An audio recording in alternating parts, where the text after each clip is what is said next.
Assalamu alaikum. Verily all praise is due to God. We seek his help, we seek his aid, we seek his forgiveness, we seek refuge with Allah from the evil within our own souls. Whosoever Allah guides, there is no one to lead astray. Whosoever Allah leads astray, there is no one to guide upright. I bear witness that there is no deity worthy of worship and truth except Allah alone. He has no partners, and all dominions is his. And I bear witness that Muhammad sallallahu alaihi wasallam is his messenger and seal of all the prophets. First of all, I would like to thank the brother right here for Abu Isa for basically inviting me out. And I would like to thank you guys for giving me the opportunity to come and speak to you tonight. I'm here to basically give a little background of my life and where I came from, my time that I spent in the music industry, etc. I was born in Newark, New Jersey, to an African-American father and a Puerto Rican and Cuban mother. At the age of 3, I witnessed both of my parents get murdered in front of me. I also got shot in the foot during the killing of my parents.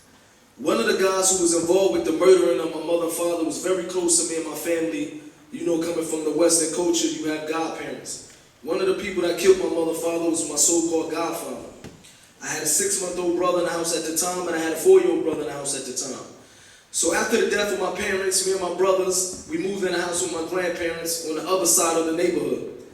My grandmother, the house of my grandparents was a very crowded home, to the point we had other relatives such as aunties, uncles, cousins, etc. To the point where it was me, my brothers, and my cousin, about 7 of us, sharing one of the bedrooms in his house. So we never like to stay in the house. Like many young people, we don't want to be in the house. We want to hang on the corner, and eventually, hanging on the corner, too much idle time in your hand, you start getting yourself in trouble. At a very young age, my brothers and my cousins, they became some of the biggest cocaine dealers in my neighborhood. At a very young age, I remember seeing my first gun. It was a .357 revolver. And I remember my cousins and them coming in the house, and they having drugs in the sneaker box, and they having a whole bunch of money. And I said, you know what, man, I think it's time for me to get my whistle wet and basically go out on the block and basically get involved in that type of lifestyle. So I decided to go basically from being a boy to a man, and I decided to try to test the lifestyle of selling drugs. The first time that I went outside to sell cocaine, I remember I went to a friend of mine, a relative of mine, and I told him I'm ready. He gave me the drugs, put it in my pocket. I was doing real good. Eventually the police rolled up. I'm about 9 years old at this time. The police rolled up. They found, for some reason, I remember I tried to hide the drugs. I ran into the store. I opened the store where they had the ice cream. I tried to hide the drugs. And for some reason, one of the crack vials ended up staying in my pocket. So the police, he grabbed me, and I'm confident because I knew I hid my drugs, and I'm arrogant, and I'm saying, you're not going to find nothing on me. He put his hand in my pocket. He came out with the Coke bottle. I'm like, oh, man, I'm done. So they locked me up, called my grandparents because I was a youth. I was a very young child. They called my grandparents. They came, took me out of prison, and I told myself that day that I would try to find another way to make some money. My brothers and my cousins and them, they were successful with selling drugs. That was a sign for me that I don't want to go to jail. Maybe I need to find something else. One of the things I turned to was writing raps. Whatever I would see outside of my block, I would go into my room and I would make a song out of it. So if I see drug dealing, if I see fighting, if I see shooting, I would go out and make a song. I would come back outside, I would rap it for the drug dealers, and they would pay me the money. So I told myself at a very young age, look, man, I can make a hustle out of this. Maybe I get serious about writing music, and I'll make a career out of it. I had a childhood friend by the name of Yafeo, which each year his mother would pick me up. She would take me to his neighborhood. He lived in a nice neighborhood, the suburbs, where each year I was looking forward to go to his neighborhood. They had lakes, they had pools in their backyard, they had grass in front of their house. The neighborhood where I come from, it was tore down. So each year I would look forward to escape from my neighborhood, and I would go to a place called Montclair, New Jersey, and I would chill with Yafeo. But years went past and I lost contact with Yafeo, and I happened to run into his mother. And I ran into his mother, I asked how was he doing. His mother said that he's trying to pursue a career in the music industry. I said, hold up, I'm trying to do the same thing. His mother said, matter of fact, he lived in Atlanta, Georgia with his brother by the name of Tupac Shakur. So all this time I was friends with Yafeo, I didn't know that Tupac was his brother.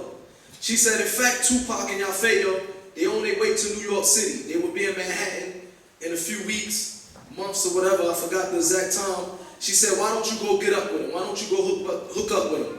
The part of New Jersey I was from was literally 30 minutes away from New York on a train, so I was able to hop on the train. Around this time, I was around 12 years old, 13 years old. I hopped on the train. I went to New York City, and I was excited to get acquainted with an old friend. And I remember I was real excited to meet Tupac. Around this time, Tupac, he already released a couple albums. Pac was well respected in the neighborhoods. And some of the reasons, because where we come from, we respect rappers that seem like they real, that actually do what they talk about in their music. And around this time, Tupac was always on the news. He got locked up for shooting 2 off-duty police. He beat the case. Then he was always back and forth on the news. So people in the ghettos, the people in the neighborhoods, the peoples in the hood, we had a lot of respect for Pac.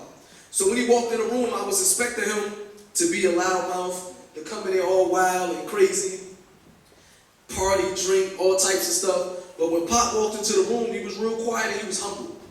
He was very soft-spoken. And he started to talk to me. He said, I heard that you witnessed your mother and father get murdered in front of you. And he asked me to tell him the story. So when I told him the story, he started to cry. I'm like, wait a minute, man, what you doing crying? You talk about this stuff in your music, etc., etc. Pac said, look, man, I want to try to help you get up out of the hood. I want to put a rap group together, and I want you to be part of that rap group. Myself, I thought he was all talk. I ran into different people that made it from out of the hood. They got successful. They never came back to the hood. So I thought Tupac was doing the same thing. Eventually, I get a phone call. Around this time of my life, things wasn't going too well. I got kicked out of high school, and I said, what I'm gonna do with my life right now? I get a phone call from Tupac, and he wanted me to come to Atlanta, Georgia, where he was living at the time. So I was able to get on the plane, go to Atlanta, get up with Tupac, and he said, look here, man, I'm trying to put a rap group together, and I want to call this rap group the Outlaws. First we was called Young Thugs, then we was called Drymacidal, then we was called Outlaw Immortals, and at the end we just finished it with the Outlaws. Tupac said that I'm going to be a member of this group. He said, but I want to give you names of so-called enemies of the West or so-called tyrants. So one by one, Tupac started to give us the name. For example, one of the members of the Outlaws, Tupac gave him the name Idi Amin, after the Uganda president Idi Amin. Another member of the Outlaws, Tupac gave him the name Hussein, after the former Iraqi president Saddam Hussein. Another member, Tupac gave him the name Gaddafi, after the Libyan president Muammar Gaddafi. Tupac changed his name to Machiavelli. Another member was Castro, after the Cuban president Fidel Castro. And when I was young, man, I had a very bad temper, to the point that my black side of the family, they always blamed it on my Spanish side of the family. But when I met Tupac, I had that same type of attitude, and I had that same type of anger, like I was mad at the world. So Pac had an inside joke. He said the reason why I had this temper, the reason why I had this attitude is because of my height. He said I had the short man complex. Another word is called the Napoleonic complex, named after the French Emperor Napoleon Bonaparte. So that's how I got the name Napoleon. The first record that I ever performed on was a record called Me Against the World. The name of the song was Outlaw. This record sold 3 million records worldwide. Everything was moving fast. I was excited. I'm on music. I'm on a record label. I'm hearing my record on the radio. But around this time, Tupac, he was always in and out of court. He was always going through some trouble, and he had to fly to New York City at this time. And Tupac one day was walking into an elevator, and 2 gunmen followed him in the elevator. They pulled out pistols, and they shot Tupac 5 times, and they took $40,000 worth of jewelry from Pac. So for us, things started to change from this day on. The people that did this to Tupac, most people thought that it was a robbery. But the people that did this to Tupac, they were some gangsters from New York City. And Pac, he had a falling out with him, he had some words with him, and they decided to pay somebody to put a hit out on Tupac to murder Tupac. This time Tupac, he survived the shooting. A few weeks later, he got arrested, and he did 1.5 years in prison. While Tupac was in prison, he got invited to join a record label called Death Row Records. How many of you guys heard of Death Row Records? Yeah. Death Row Records at this time was a record label from Compton, California. It was started by a guy by the name of Suge Knight. Suge Knight was about 6'5", 365 pounds, and he come from a neighborhood of Bloods. And all he did is wore all red. Everybody around him was ex-cons, ex-murderers that he got out of the street. He started a record company, and he gave everybody jobs. In fact, the first rap artist that Death Row Records ever put out was a rapper by the name of Snoop Dogg. And at this time, the next rapper that he put out was a rapper by the name of Dr. Dre. So Suge Knight approached Tupac, he put up the $1 million bail, he bailed Tupac out of prison, and that's how myself, along with the rest of the Outlaws, ended up in Los Angeles, California. So when Pac went to Death Row Records, for me this was different. Coming from New Jersey, we don't have gangs. Well, at least back then we didn't have gangs. Right now it's flooded with gangs, unfortunately. But back then, when you hear somebody getting murdered, it was never over a color. It was never because this individual had red on or this individual had blue. I remember growing up in my neighborhood, we used to say, man, them people in California is ignorant, they stupid, how can they murder each other over a color, etc. So when I went to Death Row Records, I was surprised to see that even Snoop Dogg, for example, he come from a neighborhood of Crips. Everybody he around got all blue on. Suge Knight come from a neighborhood of Bloods. He the CEO of a record company that's worth $500 million, but every day he walking outside with red on. So I noticed right there that it was a culture in Los Angeles, California. So eventually you gotta learn the rules. You gotta play by the rules when you living in a new neighborhood, etc. So when Tupac went to Death Row Records, the first thing he wanted to do was make music. He wanted to stay in a recording studio. And I don't know if anybody remember Tupac or familiar with Tupac music. He always spoke about death. He always spoke about how he don't want to live anymore. How he was very suicidal. And it was many a times that me, Tupac, and the Outlaws would sit in the living room with Tupac, and he would speak about how he don't want to live anymore, how he wish he could take his own life, etc. But when he went to Death Row Records, he put a record out, and this record sold 20 million records worldwide.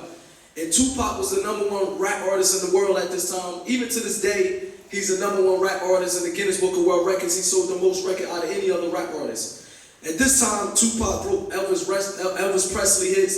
He broke a few Michael Jackson records. He was the #1 artist.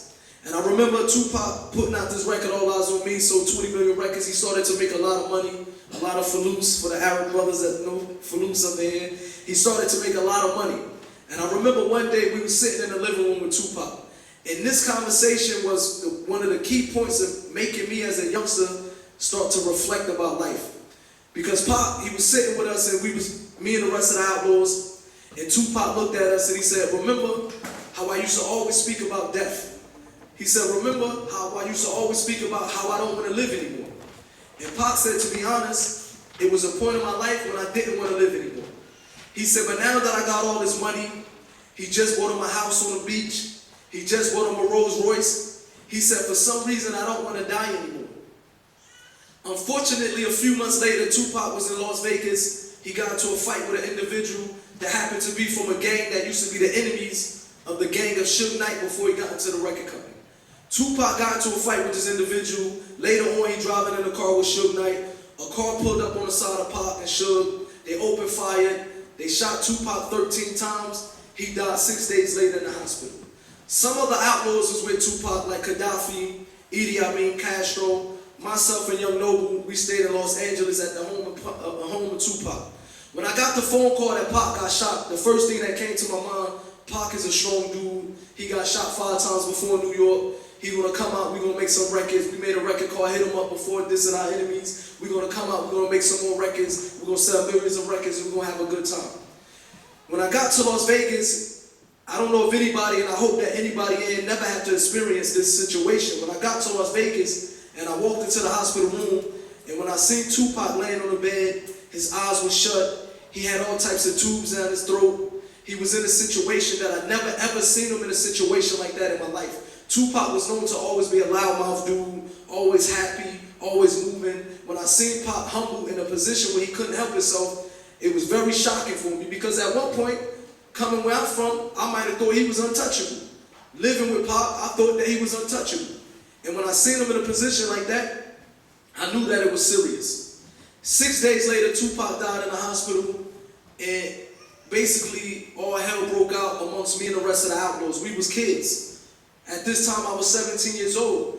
Tupac was 25 years old. I don't have a mother, no father. I don't have no father figure. My brother's the biggest drug dealer in New Jersey. I don't know which way to turn because we lived in the house with Tupac. My whole life at this point was based around Tupac. So now that the leader of our crew, the leader of our clique is gone, we didn't know what to do. Most of us, we figured we'd continue to do music. Gaddafi, he was the only member of the Outlaws that actually seen the person that killed Tupac.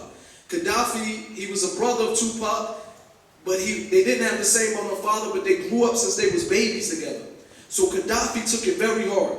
One of the reasons Gaddafi took it hard because when we used to roll with Pop, at least one of the members of the Outlaws, we would keep a gun on us. At least one of the members of the Outlaws, we would make sure that we holding Tupac down. Tupac had charges, so he couldn't carry guns himself. So at least one of us will have a gun. For some reason, and now as a Muslim, we know this is the decree of God, there is no mistakes. But for some reason, the wisdom of God, Tupac didn't wear his bulletproof vest that day. None of the members of the Outlaws brought a gun. And the security guards that was around Tupac for some reason was told to leave their weapons in the hotel.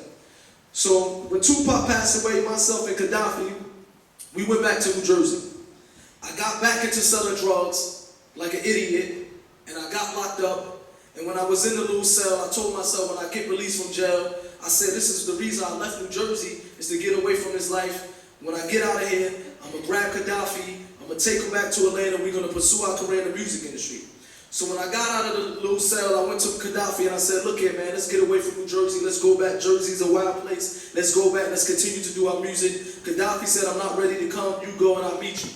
So I told Gaddafi I would introduce him to my little cousin. I had a little cousin that his mother was the sister of my father, but we was like brothers. We lived in the same house. We lived in the same room, grew up in the same house, and we was like brothers.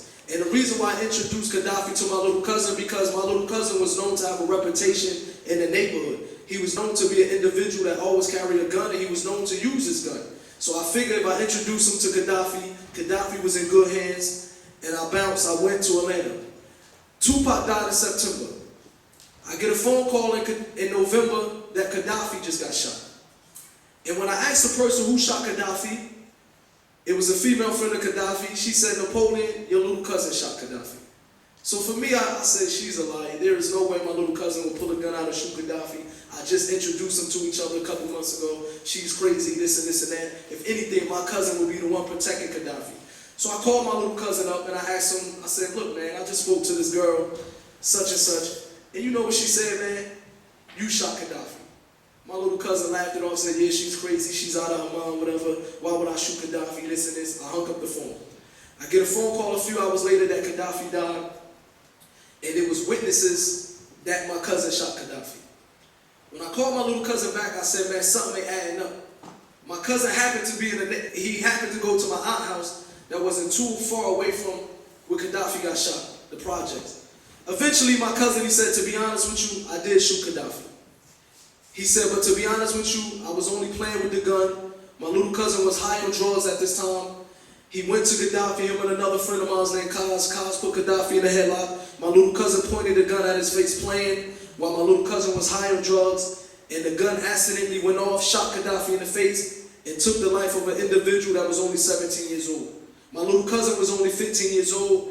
He turned himself into prison eventually, and he did 10 years of his life in prison. They locked him up for manslaughter. He did 10 years of his life in prison, but it also took the life of Gaddafi. And when that happened, the people from Gaddafi neighborhood and my neighborhood, who we was once two crews from two different neighborhoods, we ended up becoming enemies. They said that if they catch my cousin, they're gonna murder my cousin. At this time, I wasn't in the right frame of mind, so I said, if I catch any one of you, I will murder you first. Because at the end of the day, this is my cousin, and blood is thicker than water. But at the same time, Gaddafi was my best friend, and it was hard for me to walk around with my cousin knowing that he killed my best friend. And that's one of the reasons I told my cousin, I said, look here, bro, at least just turn yourself into prison. Just go face the responsibility. And thank God my cousin turned himself in prison. And by him turning himself into prison, it basically stopped two wars from two neighborhoods. It was so hectic that I couldn't even go to the funeral of Gaddafi because the people from his block would say basically, if they see me at the funeral, they're going to do this. People from my block would say, no, you're going to go to the funeral. The first person say something to you, we're going to pull our guns out at the funeral. We're going to walk them out. I swear to God, this was the situation at that time. So I decided not to go to the funeral, and it was very hard for me not to see Gaddafi get buried. Me and the Outlaws continued to do music. I moved back with the Outlaws. They was brothers because they was cousins of Gaddafi. And the love and the bond that we had, they didn't look at me crazy. Even though my cousin killed their cousin, they still invited me back in their house. We continued to do music. We put a record out called Still Outlaws, and this record sold 1.5 million records worldwide. Now for myself, I started to make some money. And I started to get to the point that I got very successful, that at this time of my life, I had 3 brand new houses. Every time a car would come out, I would be the first one to rush and go get this car. And it was basically, I got to this level where I told myself, this is the reason I left New Jersey, to get to this point in my life. And if I ask anybody in this room, if you have houses, money, cars, you will be happy, correct? Correct? I thought the same thing. I thought the same thing till I got myself in that point in my life, man, that I was living, I had everything. I had the money, I had the houses, I had the fame, I had the woman, everything you can imagine, I had it. But every single night I was going to sleep, I was very depressed. Every single night I went to sleep, I would go to sleep and I would say, why am I feeling like this? Why do I have everything that people might have been killed for, but why I feel like I'm missing something in my heart? Then I would wake up the next day and I would front, I would get on the camera, I would smile, I would pretend to be happy, I would go back home, and I was very depressed. So I started to experiment with different type of drugs. I got real heavy on alcohol to the point that every single day of my life for 5 years, I would drink alcohol because I was looking for a way to escape my numbness. I was looking for a way to be numb. I was looking for a way to get away the life that I was living. And I would wake up sober from having a bad night, and I would think of something crazy I did last night, and I would have some shame. And I would say, I gotta go get drunk again so I forget about it. And this was my life, a cycle of sinning. A cycle of sinning. The money wasn't making me happy. The jewelry wasn't making me happy. I would get phone calls from New Jersey. My brother, the same brother that seen my mother and father get murdered in front of us, I would get a phone call that somebody just shot his house up. I get another phone call on my same brother, the same mother and father. I get another phone call that he just got shot. And I was telling myself, wait a minute, if I left that lifestyle for this lifestyle in the music industry and I'm not happy, then what's going to bring me some type of happiness? So eventually one day I happened to be in a recording studio and I was very intoxicated. And at this time, at this part of my life, my little brother, he kept getting in trouble in New Jersey, and my grandmother, she sent him out to California, so he was living with me. But at this time, I happened to be in a recording studio, and I was very drunk, and I got into a fist fight with my little brother. And it got to the point that I almost murdered my own little brother. It got to the point that I didn't know that he was my little brother, to the point that I hurt him so bad that he had to go to the hospital to get staples in his head. They had to put his head back together in staples. And I remember in the parking lot, because back then I had a very evil temper. And I remember after I did that to my little brother, I felt bad, so I started to punch the car windows. And it happened to be a guy in the parking lot who walked up to me. He was real calm, and he was smiling. I said, this guy must be nuts. I'm over here punching windows, and he walking up to me smiling. And he said, what's your name, bro? Calm down, what's your name? I said, my name is Mutah. He said, where you from? I said, I'm from New Jersey. Where you from, bro? He said, I'm from Philadelphia. And he said, your name Mutah, what do that mean? I said, it's an Arabic name. My mother and father, they was converted to Islam when I was a kid, and they gave me this name. He said, you a Muslim? For some reason, I said yes. At this point in my life, I knew nothing about the religion of Islam. I had an uncle that was a Muslim. All I knew is that the Muslims don't eat pork. The neighborhood where I'm from, you got many people in the African-American neighborhood named Rahman, named Rahim, named Muhammad, named Abdullah, but they have no roots of Islam. So I said, I know we don't eat pork. I know it's a book called the Quran, and that's it. He said, have you ever been to a mosque? I said, I've never been to a mosque. I said, in fact, I never even pray. The only time I pray is when I want something. And at this part of my life, everything that I want, I thought myself was I thought I was independent of God, and I thought that I was the one that's making my life. I thought that I was in control of my life. I thought that I was the one bringing my millions of dollars. I thought that I was the one that got me these houses. So eventually he said, why don't you come to the masjid?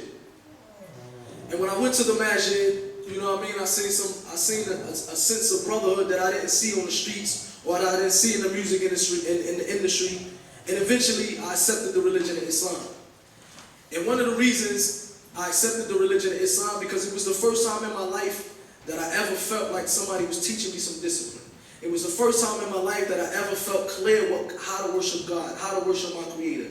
It was the first time in my life that I was reading, I was hearing names like David, Jacob, Isaac, Abraham, Muhammad, and Jesus, etc. It was the first time in my life that somebody reading the Quran and the Sunnah was the first time that it told me to show respect to a woman. The first time in my life that I was surprised and almost afraid that I said I didn't know that a man's supposed to show respect to a woman. Because in the neighborhood that I come from, and this is a true story, and many of y'all know, my man right here might know, when we come from, when we walking down the street and we with a girl, and we see our boys, we don't like to show kindness to a woman. If I'm showing kindness to a woman in front of my brothers or my cousins or my boys, it's a sign of weakness. So where I was from, whenever I'm around a woman, I had to call her out of her name. I had to disrespect her. I had to show rudeness, because this was my environment. And the environment that I was from, if you show a sign of weakness, it's like the hyenas going to jump all over you. This is the environment that I was raised in. So we had to always keep our guard up, and we always had to have no respect for one another. It was basically like the Wild Wild West. So when I read in the religion of Islam, because many of you might hear that the Muslims oppress their women, and I was the same way. When I read that the Prophet Muhammad, for example, said those that are best from the Muslims are those that are best to their wives. When the Prophet Muhammad, he referred to a woman as a glass vessel, that you have to be kind to a woman, treat her with kindness. I said, wait a minute, something must be up with this man. Something must be up. The more that I read about the religion of Islam, and it told me that I would have accountability when I'm in the next life. Because it was a time that I swear to God, it was a time of my life that I used to walk around with a gun on me. And I swear by God, God is my witness right now in this room. I used to look at individuals a certain way, and I used to say in my head, please say something to me. Please say something to me so I can pull out this gun, and I can shoot you, and I can sell more records. I swear by Allah, I swear to God, this was my mentality.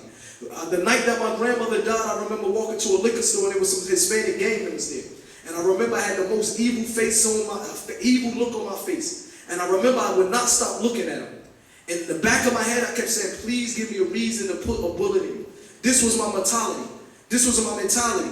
So when I read about the religion of Islam, it started to shake me away from that mentality. It started to shake me away that, wait a minute, these people are human beings the same way I'm a human being. The same way that I wouldn't want nobody to harm my brother, my sister, the same way these people had parents. I used to go around and I used to make an excuse that my mother, father got murdered in front of me, so that used to make me have an excuse to murder someone else. And in many a times in my life, I came from this close, and I thank God, because I don't want to be in a room and say I murdered somebody. I thank God that I never murdered nobody. I got to a point in my life that I shot cars up, I shot an individual, but I thank God I never took a life of an individual. And it got to the point that it was many times in my life that that's what I was heading to. So eventually when I read this, it was able to take me away from drinking alcohol. It was able to basically take away my anger. It was basically able to discipline me and make a man. It was able to make a man out of me. It was able for me to be able to walk down the street with a smile on my face and not wanting to hurt an individual. It got me to the point that a person can run his mouth all day, and now I would say, well, he running his mouth, I don't have to prove nothing to him, because people with big mouths are the weakest in the room anyway, and it would make me say, you know what, I'm not even going to fall for that. And it was a time of my life I wasn't like that. So eventually I was able to get on this level, and I was able to be able to leave the music industry. And one of the reasons I left the music industry, because when I got to this point in my life, it was an industry that was calling to all types of evil. It was an industry that was calling that we in America, man, we left selling drugs, and we got into the music industry, most of us, 99% of us, so that we can get out of the hood. There is not one person in America that loves to live in the hood. If you go to America and you go to the worst person on the block right now, the biggest drug dealer, the biggest murderer, and you tell them, if I give you a chance to get free education, if I give you a chance to get a job, will you put your guns and your drugs out? 99% of the people in the hood will run towards that opportunity. Maybe that's the difference from this country and our country. Because in this country, I actually see people.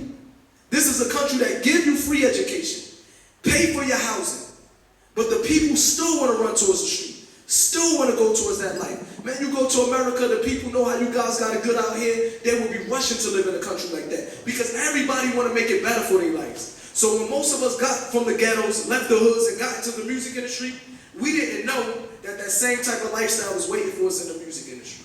That same type of lifestyle of enviness, that same type of lifestyle of jealous, that same type of lifestyle of corruption, that in the music industry you sell 1 million records and you might make $10 million, you might only see $500,000 of it. That same industry that Michael Jackson, who sold over 700 million records worldwide, when he died, he was in $400 million in debt. That same type of industry that got people like Michael Jackson looking for drugs just to go to sleep. That same type of industry that had people like Britney Spears on drugs. Many people like Old Dirty Bastard overdosing on cocaine. People in that music industry, you cannot be in that industry and live a sober life and walk away and be sane. I swear to God. You cannot be in that industry and walk out and keep your morals. You cannot be in that industry and walk out without getting some type of escape. And this is why people escape from drugs and alcohol, because it's an industry that's designed to corrupt you and designed to break you down. And this is an industry that's designed to break up friendship. How many people got into the industry as brothers? Jay-Z, Rockefeller, look at them. They got into the industries as brothers. All of them went their separate ways. Me and the Outlaws, it was a time that we was brothers. You couldn't split us. The music industry, I was one of the first people that leave that group. Now they all Muslims, they all converted to the religion of Islam, so now we all brothers on a whole nother level, alhamdulillah. So basically, I was able to walk away from that industry. One of the things I do now, I spend most of my time in America, and I spend most of my time traveling abroad doing motivational speaking. And the reason why I do this because I got into the music industry so that my voice can be heard. Now that I'm not in the music industry, I still feel like I can put my voice out there, and I still feel like I can speak without the musical instruments. And one of the things that I would like to say to the kids out here, and I don't know about the people in this area, but I just came back from London, and unfortunately in London they had Bloods and Crips. Unfortunately in London, they had Bloods and Crips, and I don't know if you guys know what Bloods and Crips is. Bloods and Crips is one of the two most notorious gangs in America. Hundreds of thousands of people from Bloods and the Crips since the 1960s, thousands of people got murdered in this lifestyle. Thousands of people died. Thousands of people died from joining the Bloods and the Crips. And it started off with just knife crime, the same way you got it here in London, in England, and the UK. It started off, many of my people that I know that's OGs, when I asked them how did the Bloods and the Crips start, they would say, man, first of all, it really started off from the Black Panther Party. Anybody familiar with the Black Panther Party? The Black Panther Party. It was a party that tried to come to their neighborhood, the African American community, and they tried to basically bring positive and success to the African American community. They was doing stuff like breakfast, they was feeding the people, they was actually walking around with AK-47s, telling the police. It wasn't it didn't start off violent.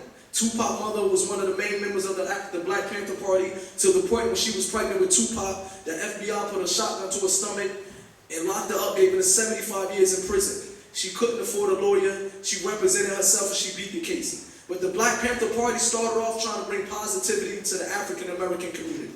And eventually, it broke off into fractions. When they locked everybody up in the Black Panther Party, some of the people in the neighborhood started saying, well, we're going to form our own gang, and we're going to be just like the Black Panther Party. And it happened to be one day that some of the people that joined the gang, that's supposed to be positive, robbed the old lady. And the old lady said, well, the people that robbed us, they was crippled people, because they used to walk around with canes. It was their style to walk around with canes. She said it was a group of crippled people that robbed me, and that's how the name Crips came. The Bloods got started because when the Crips got out of control, there was a notorious gang. So the Bloods got started in Compton, California, just to protect themselves. They was afraid of the Crips, so they said we should join together. It started from a block called Pyru, and they said we should join together, and we should only stick together just in case the Crips try to harm us. Right now, you have thousands of Bloods and Crips in America. You have Bloods and Crips, even though it started in Los Angeles. You have Bloods and Crips in New Jersey, New York, Chicago, every state in America. Not only in the African American communities, in the white communities, in the Hispanic communities. The Bloods and the Crips spread all over. And now it's for countless of murders every year. Philadelphia alone last year had 384 murders. 384 murders of teenagers, most of them teenagers. But it all started off with just knife crime. And you guys right now is heading that way. You guys is about 20, 30 years behind. And the reason why I say that, in certain parts of London, you got gun crime, no doubt about it. But the reason why I feel like you guys are about 20 years behind is because I see the people over there in London, they just started walking around with pit bulls in Stafford and Rottweilers. They just started walking around. I don't know if they got it in y'all neighborhood up here. Did they come up here? Did everybody walk around with the little tough, rough-looking dogs? The pit bulls, the Stafford, what else y'all call them? We just call them pit bulls. You guys, y'all see that? Is it happening? We did that 20 years ago. So that let me know, well, maybe they're a little behind. But when I'm in London and I'm talking to the police and they told me they just got an AK-47 off the street, I said, well, maybe I'm wrong. But one of the things y'all gotta realize, and this is a true fact, that it might start off with just knife crime. It might start off with some fighting. You might be able to stab a cat. You might be able to knock a cat out. But one thing you have to realize, there is always somebody on the street that's more of a gangster than you. There is not ever on the history of gangster life or street life, somebody that's on the top of being a gangster. There is always somebody a gangster than you. Nowadays, the people in the neighborhoods of America that was gangsters, for example, like Suge Knight. You guys heard of Suge Knight. Like I said, this was the CEO of a record company. He's a friend of mine, but the truth is the truth. This guy was 6'7", 365 pounds. Everybody was afraid of him. Everybody was afraid. I witnessed it with my own eyes. He went to Eazy-E, with a whole bunch of his boys and told Eazy-E to release Dr. Dre off of your record label, and Dr. Dre signed it to my record label. He went to Vanilla Ice, took him on about a 30 floor hotel, took him out of the balcony with his ankles. A true story, made Vanilla Ice, so they say. You know, I ain't gonna say true. I don't want to lock my man up. So they say. He put him outside the balcony with his ankles and made Vanilla Ice sign over all his royalties. So they say. So every time Vanilla Ice sell a record, they say the money go to Suge Knight. And Suge Knight was feared. He was feared. He was feared. Many people was afraid of him. He was feared. A few months ago, he went to prison. After Pac died, he came home from prison. A few months ago, him and a couple other dudes, they jumped that individual. Beat a little dude up, skinny dude. The dude got up, threw one punch, knocked him out. Knocked him out. The guy that everybody was afraid of got knocked out by the dude that's about 130 pounds. He's 6 feet 7, 300 and some pounds. Just let you know, man, there's always somebody on the street more of a gangster than you. Kids in my neighborhood that's 13, 14 years old when I was growing up, giving them money, telling them to go to the store for me and go get a bag of potato chips, smacking them in the back of the head. They are some of the worst murderers in my neighborhood. Some of the worst murderers in my neighborhood. Them same kids that I used to look down to and tell them to go to the store. When I call them right now, you know what they tell me? They bragging how they just murdered somebody.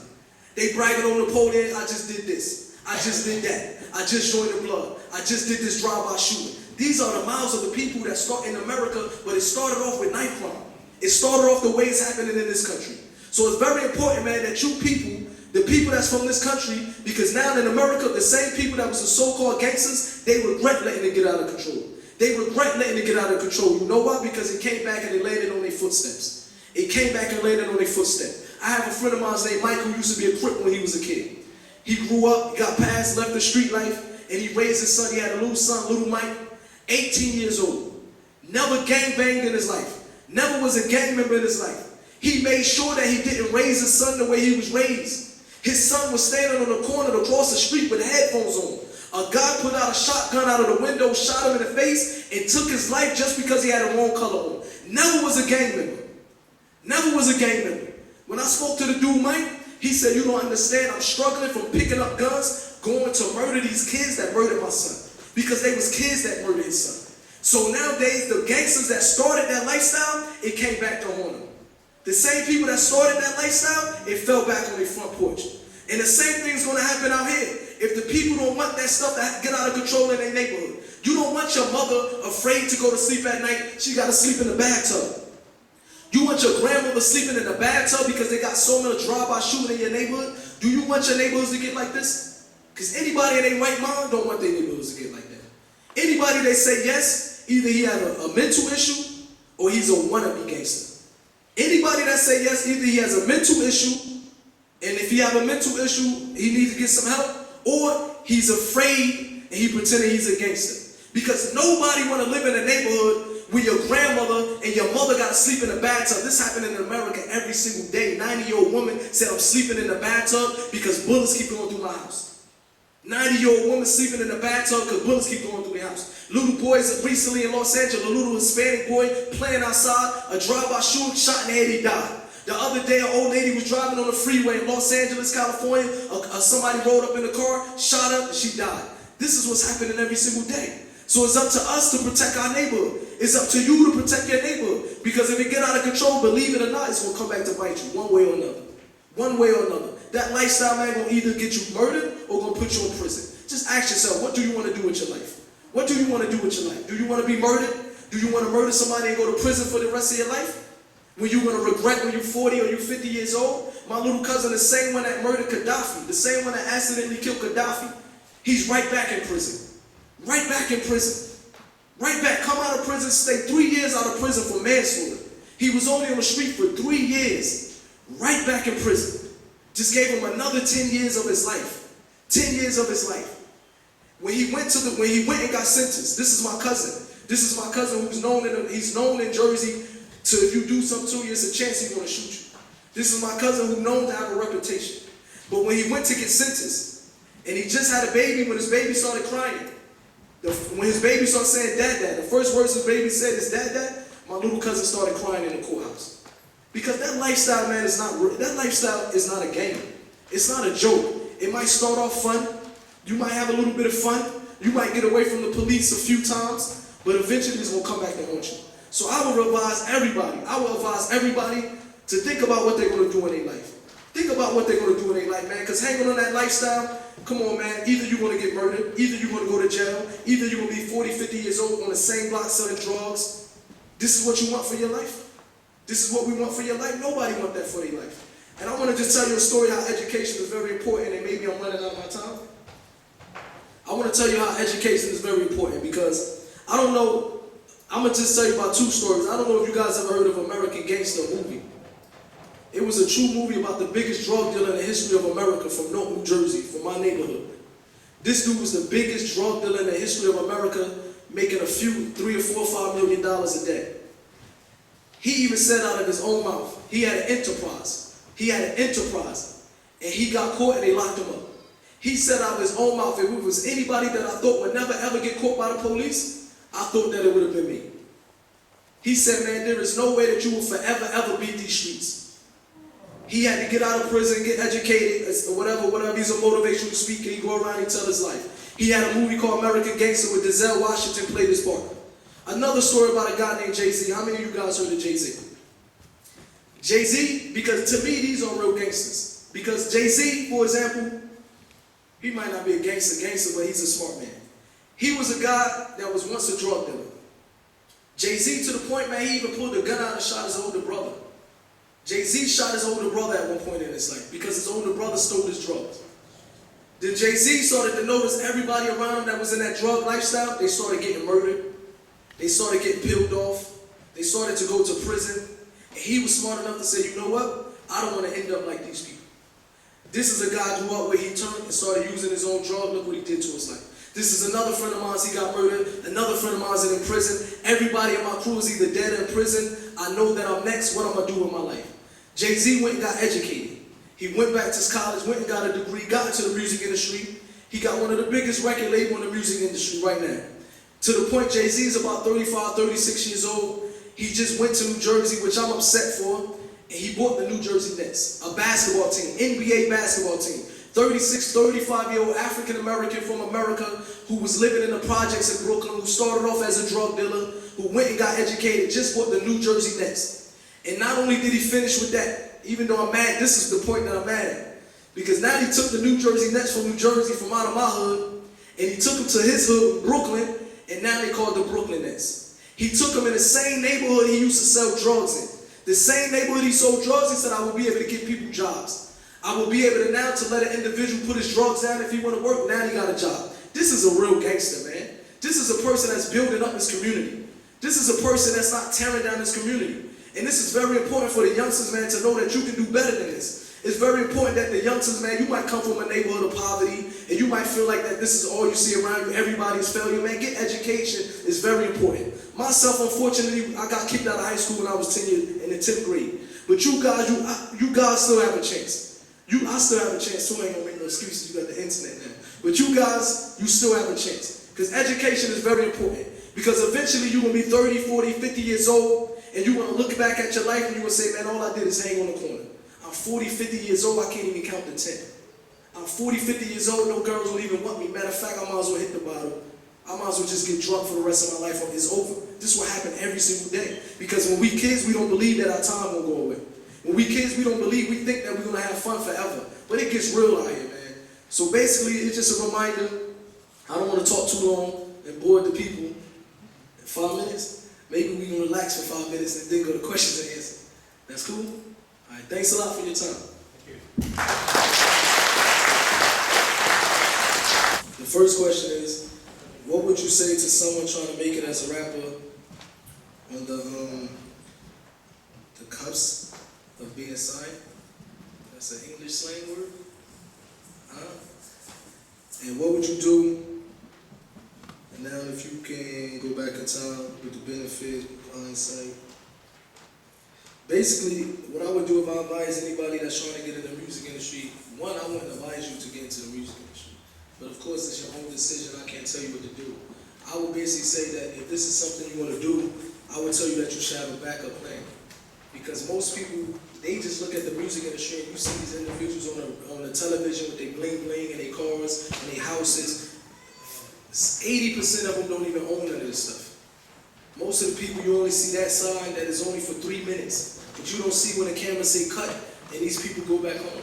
This is an industry, like I mentioned earlier, man. Michael Jackson sold 700 million records. How is he $400 million in debt? This is an industry designed to keep you in debt. This is an industry that's designed to break you up. I would tell the people to stay away from this, but if it's something you want to do, at least have a backup plan. Never turn your back on education. Maybe when you're young, you might not understand, because when I was your age, when people used to tell me how important education was, I didn't want to hear it. But now that I was able to travel around the world, grow up a little, get a little more mature, I know education is very powerful. No doubt about it, man, education is powerful. So get educate yourself. And then if you get in the music industry, if you only sell one record, at least you got a degree, you know? You can bounce back on something. How do we give our young males a sense of self? That's a good question, because most of us, unfortunately, a lot of us, especially as males, it take another man to raise a man. And unfortunately, most of us, we don't have men in our lives, unfortunately, for whatever reasons, especially in the neighborhood we go through, that was normal. And now we have that even here in the UK.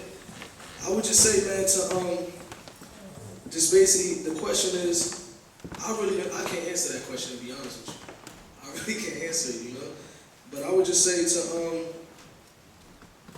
to get educated, because no one never taught me how to be a man, so it's really hard to answer that question.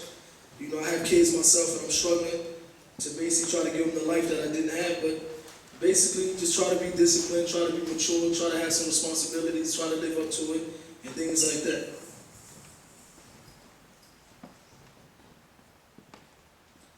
In this country, media shows black people in a very poor light. How can we as a community influence a more positive image of our community?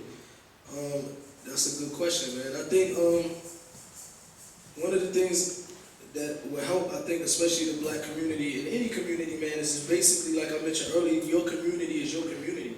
And I think it's very important that you should be the ones that also try to show a good light. Because, you know, unfortunately, you got good and bad in every race. No race is not better than the next race. This is something that you can't, this is something, when I frowned about the religion of Islam, I loved it because the Prophet Muhammad, he said, an Arab is not better than a non-Arab, and vice versa. A black is not better than a white, and vice versa. He said, what makes you better in the eyes of God is those that have piety. That's what makes a man better in the eyes of God. And this is how we should judge each other. We shouldn't look at each other for race or this person from this country or whatever, because you don't know what's in the heart of the individual. But I think it's very important that just show the people your positive light in your black community. Show the people, maybe you could be the one that can go get educated, come back and open a bunch of businesses in your community. You could be the one to be a leader in your community, educate the younger people in your community. That's very important. But unfortunately, the media, you know, they have their good, they have their bad, you know. What advice would you give? I don't know if it's Welsh or English. Or Arabic, you just scribble.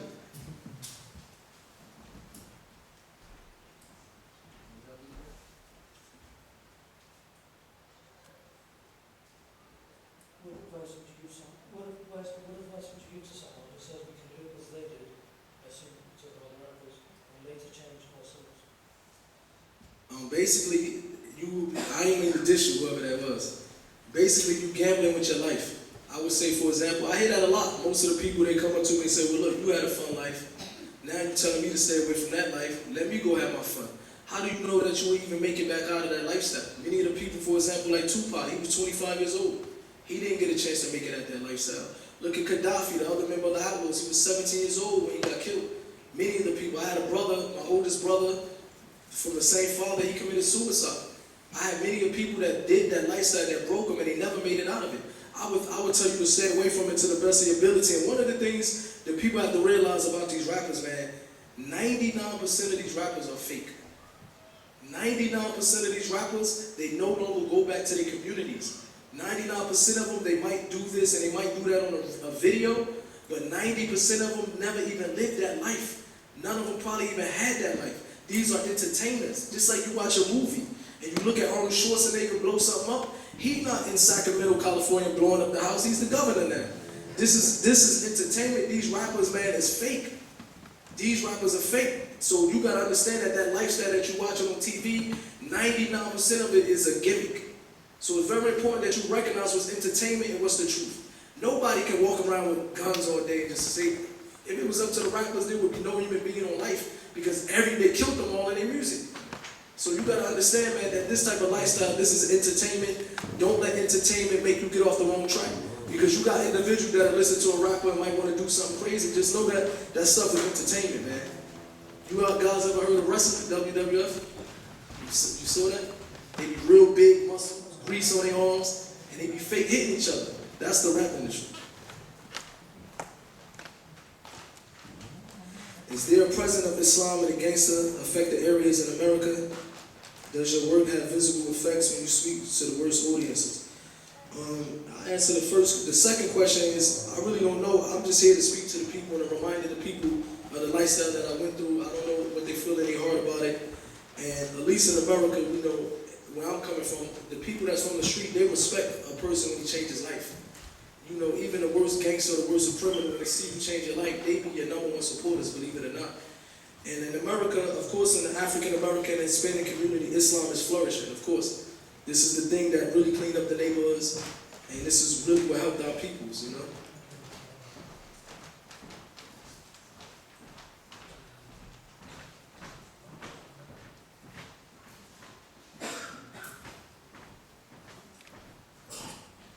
That's it.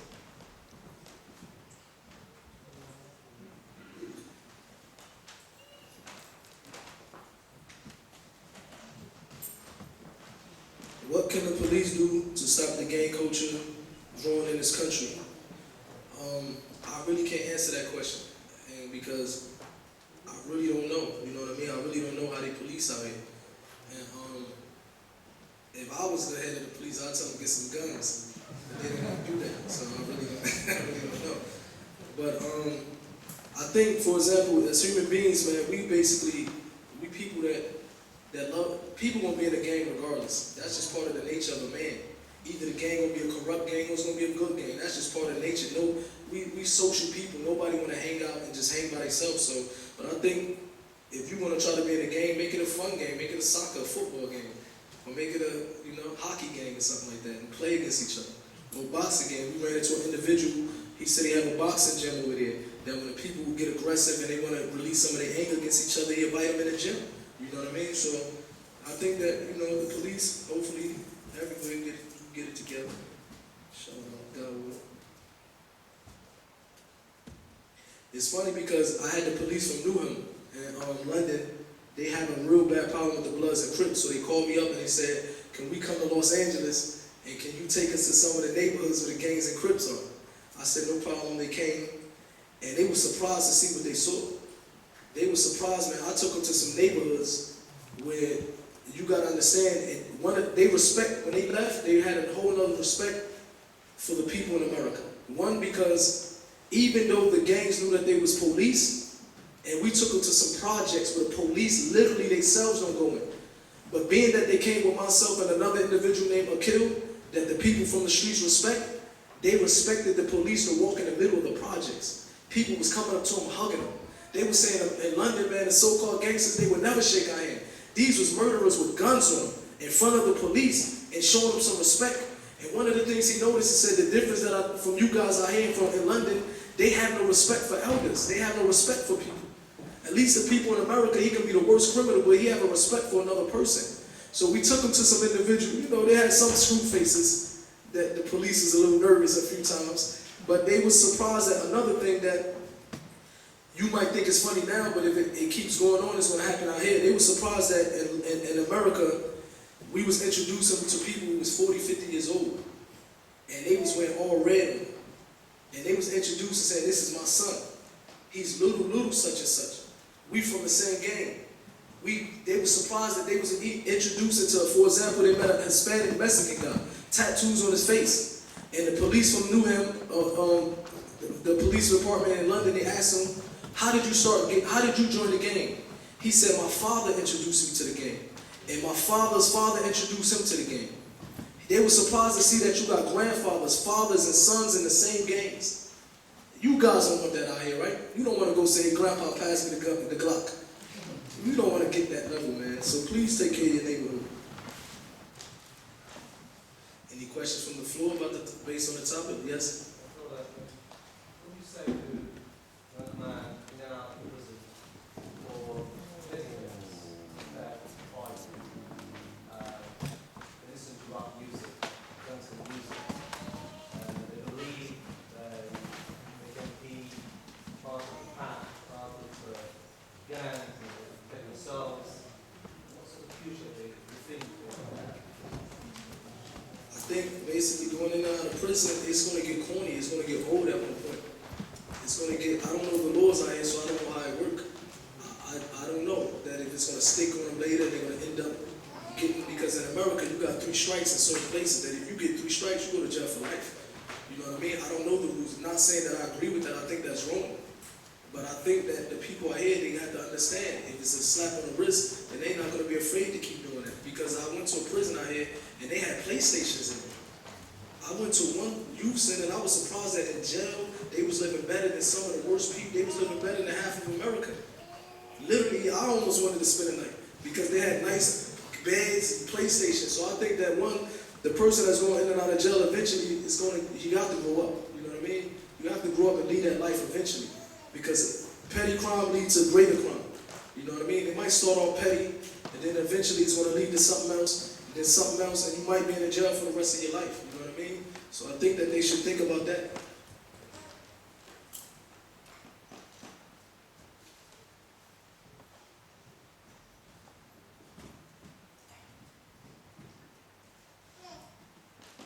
A lot of people have a bad outlook on hip-hop music. Can you say something positive? Witness, like the letter to the president. That's a song that we did with Tupac.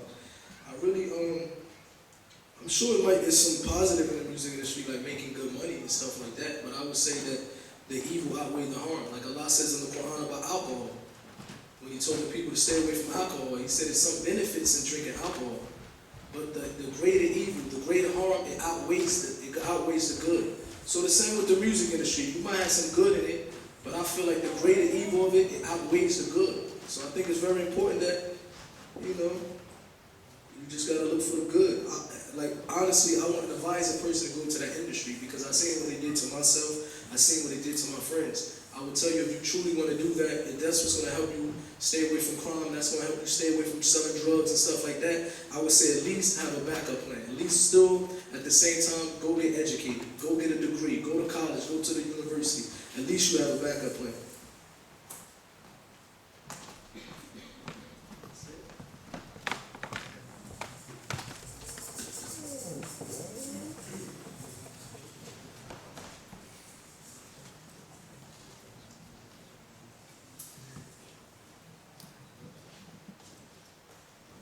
What did you find most challenging when accepted Islam, when you accepted the religion of Islam?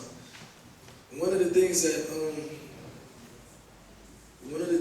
it was many things that it was challenging for me, because it was a whole new lifestyle for me. I was living life basically like an animal. I had no limits to what I could do and what I cannot do. And Islam is a very disciplined religion. So the way that I lived my life, I had no authority over me. I did whatever I want. Whatever I felt my desire was calling to, I would chase after it. So Islam was a religion that was telling me to put my desires in check. You can't do this, you can't do that. So, like most cases, when you try to change, you try to better your life, nothing happened overnight. Nothing is just you're not gonna wake over and change your life overnight. So I had a lot of struggles. One of the things I can say that helped me, like for the Muslims and the people is knowledge is very important for us as Muslims. You know that the most important knowledge is to know why we created and the knowledge of our Creator. Because most people, it might be some people in the room that might not even understand Islam. And they might think that Islam is a new religion. And I used to think the same thing. Islam is the same religion that the Prophet Jesus came with, the Prophet Abraham came with, and the Prophet Isaac, and the Prophet Adam. This is the same religion, and all these prophets called to the worship of the one who created them. The religion of Islam doesn't call to a new God. It doesn't call to worship Muhammad. It doesn't call to worship Jesus. It called to worship the one who created Muhammad, who created Jesus, who created David, who created us, who provides for us, who sends down the rain, who is millions of fish in the sea that we don't even know or can see. Allah is the one that provides for it. Every single day, for example, it might be hot in Saudi Arabia, 100 and something degrees. might be snowing in Alaska. It might be raining in New York City. This is not global warming. All this happened only with the permission of Allah. So this is some of the reasons why Allah deserves to be worshipped alone. So the religion of Islam, it basically was called to everything that I was used to and raised upon. But it made so much sense to me. Everything that it called to, it didn't call to one thing negative. The religion of Islam is a religion that calls to better your character. It's a religion that calls to better yourself. This is the first time that I read something that didn't tell me to hurt innocent. You got people that might go hurt innocent people in the name of Islam. You got people that hurt innocent people in the name of Islam, but there's nothing in our book, there is nothing in the Quran and the Sunnah that give them authority to harm innocent people. Nothing in this religion give you the authority to harm innocent people. So the more that I read about this religion, they call to upright manners. This is the first time that I read something that told me you have to have upright manners. You have to treat your neighbor kind, even if your neighbor's a Jew or Christian. Even if your neighbor's a Hindu or Sikh. The Prophet Muhammad, peace be upon him, said, whoever has a neighbor, and your neighbor is afraid of you, you will not go to heaven. The Prophet Muhammad said you will not go to heaven for oppressing your neighbor, making your neighbor afraid of you. So Allah says in the Quran, whoever take the soul of one person unjust is as if he killed the whole of humanity. Whoever saved one life is as if he saved the whole of humanity. So this is a religion that calls to all uprightness. No doubt about it. Nobody can, on the face of the earth, can prove that the religion of Islam called to terrorism. Nobody on the face of the earth can prove that the religion of Islam called to killing innocent people. Nowhere in the Quran. When they bring up one verse in the Quran that says something, go read the verse before that and the verse after that, it would tell you. The same way I cannot open the Bible. I can't just open the Bible and read as a verse in the Bible where Jesus said, I didn't come to bring peace. I came with the sword. I came to change a father against a daughter, a mother against a wife, etc. You cannot take that. If you just read that, you might take it out of context. And that's what the people is doing with our religion. And they basically trying to hijack the religion, and they basically giving the religion a bad name. And that's why it's very important for the Muslims living in a non-Muslim country that we should show the people the truth about Islam. We should be able to show these people. We don't want the people to say when a Muslim is walking down the street, they're afraid of us. Or if they move into a Muslim neighborhood, they're afraid to leave their doors unlocked. When a Muslim move in a neighborhood, that should be the safest neighborhood. We should be the ones enjoying the good, forbidding the evil. We should be the ones on the day of judgment. We're going to be the first ones getting punished for living in a non-Muslim country, and we the ones that tore it down. We're going to be the first one getting punished for living in a non-Muslim country, and our non-Muslim neighbors was afraid of us. The religion of Islam doesn't teach that. So this is a religion for the first time in my life, it was calling against everything that I was raised upon. And this is a religion that you say is a religion of terrorism. In the gangsta rap world, man, I was a terrorist. I was telling little kids to pick up a gun and blow somebody's brains out. I was telling 13, 14-year-old kids to go get high, go get drunk. Disrespect your mother. Call your sister a bitch. This is terrorism. I was telling people, man, to go against the government. The religion of Islam teaches you don't go against the government. The religion of Islam teaches you if a Muslim living in a non-Muslim country, you have to obey by the rules of that country or get out. You have to obey by the rules of that country as long as it's not telling you to go against the religion of Islam. So this is what the religion of Islam teaches, man. And unfortunately, we have people that just giving it a bad name, but I would suggest, because I know the topic and the talk today, it wasn't about Islam and it wasn't about religion. But I would truly ask from the bottom of my heart that any non-Muslim in here, I would ask you to go read the Quran. It's not going to hurt you if you pick up the Quran and read it. Your hands are not going to melt. You're not going to strap a bomb on you and go kill nobody, because this is the Quran calls against that. I will ask you also to read the life of the Prophet Muhammad. Read the life of the Prophet Muhammad. This is the one that Allah sent as the last prophet and messenger with the religion of Islam. Read the life of the Prophet Muhammad. Read the life. It's a time when the Prophet Muhammad, if the religion of Islam is a religion of violence, how come when a group of people from a city called Taif, when they came to the Prophet Muhammad and they stoned him with rocks. They stoned him with rocks to the point that he was bleeding and the blood was dripping in his sandals. Allah sent 2 angels to him. And they said, "Oh Muhammad, we are messengers from your Lord. We see what the people of Taif done to you." He went to call the people to worship Allah, and they stoned him with bricks and stones so he was about to bleed to death. The angel told to the Prophet Muhammad, they said, "Do you see these 2 mountains that the town is between? If you give us the say-so, Allah said that he would command the angels of the mountains to crush this city." If it was a religion of violence, why didn't the Prophet Muhammad say, tell Allah to crush these people in the city? The Prophet Muhammad said, no, may Allah forgive these people. May Allah forgive them and do not harm them, because maybe later in their ancestors they will become Muslim. This is what Islam teaches. And when the Prophet Muhammad got powerful with the rest of the Muslims, he didn't go back to them same enemies and destroy them and kill them, he went back to them same people, that same place that chased them out, and he said, I forgive all y'all. So the religion of Islam is a religion of justice. And one thing that I will end, remember that the Prophet Muhammad said, beware of the prayer of the oppressed people. He said, because God will answer the prayer of the oppressed people, even if he's a Jew and a Christian. So if a Muslim oppresses a Jew or a Christian, you better beware, because God's going to answer that prayer of a Jew or a Christian and going to punish the Muslim. This is what the religion of Islam teaches us.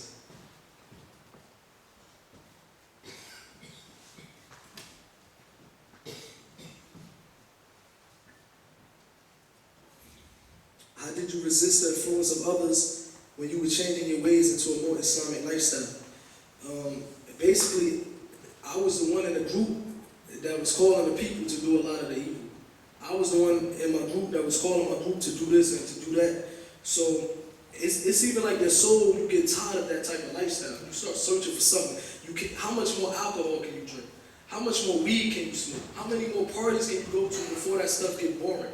So my life was just calling to something different. I just wanted something different in my life. So it was kind of easy after a while for me to just walk away from that lifestyle.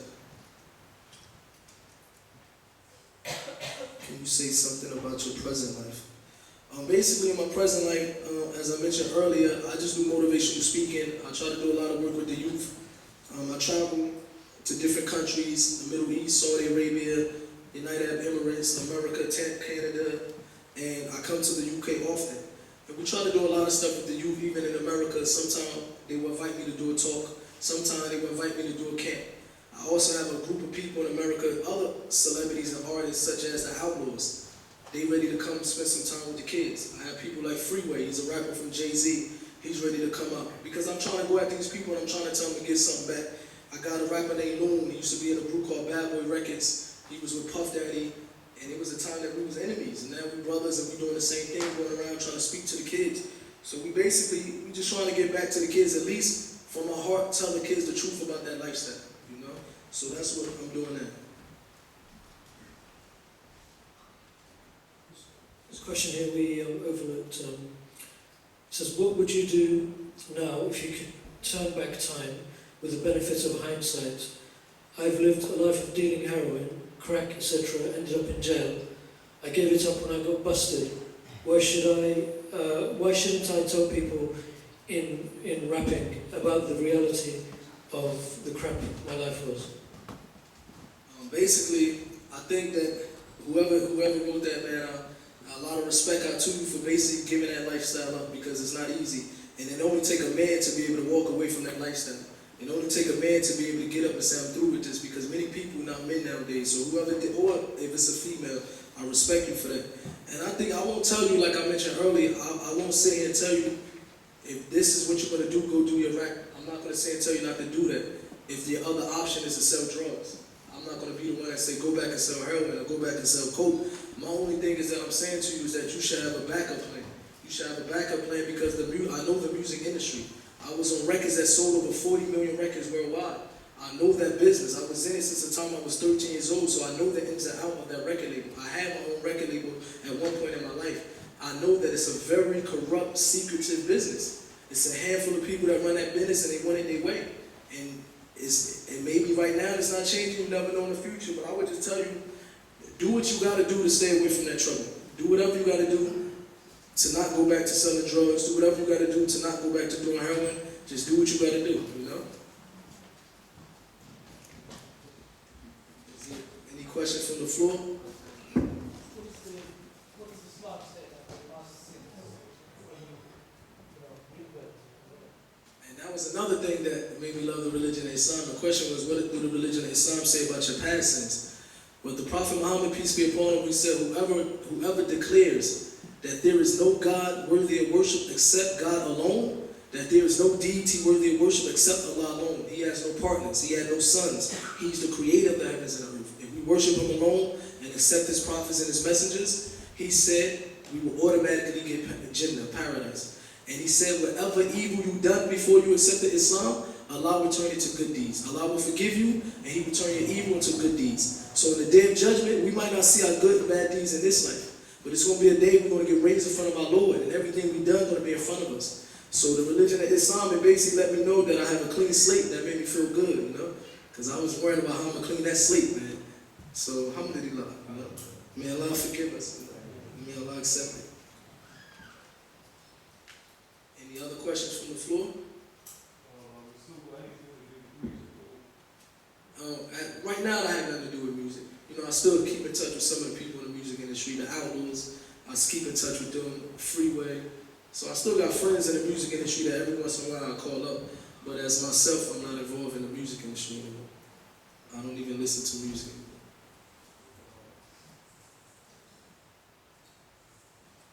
That's it. All right, thanks a lot for your time. Really appreciate it.